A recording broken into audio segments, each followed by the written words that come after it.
Happening today, the family of a Jamesville woman who was beaten and stabbed to death in the 1980s is heading to Albany to rally for support to keep her killer behind bars. Our Brandon Roth is live in Canastota right now with the family of Sandra Ulrich as they get ready to leave for Albany. Good morning, Brandon.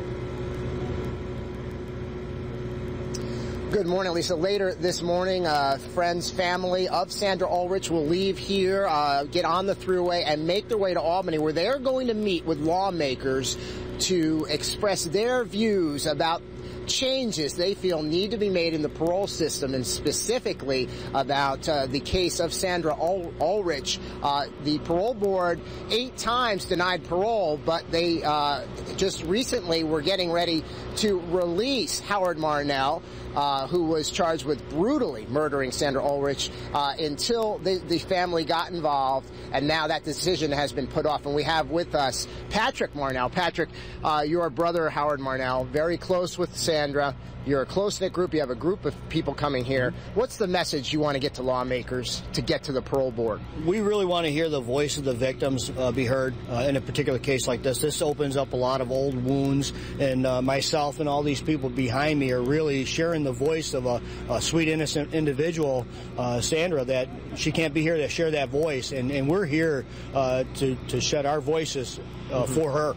Right, you had no idea. We're just told he was being released, and that is something that you want to speak for all family of victims and friends of victims. That is correct. To be blindsided by this news is just not acceptable in my book. Again, this is an individual, and again, a case-by-case basis.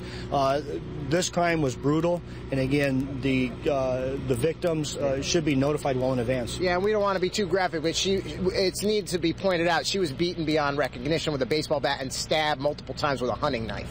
That is correct. It was a closed casket service.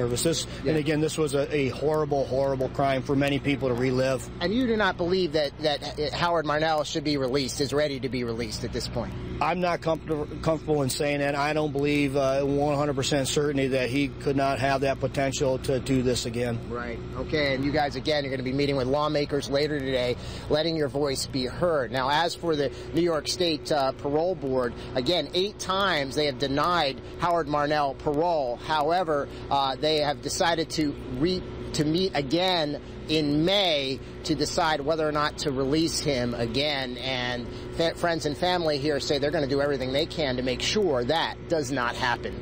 We're live in Canastota this morning. Brandon Roth for Today in Central New York.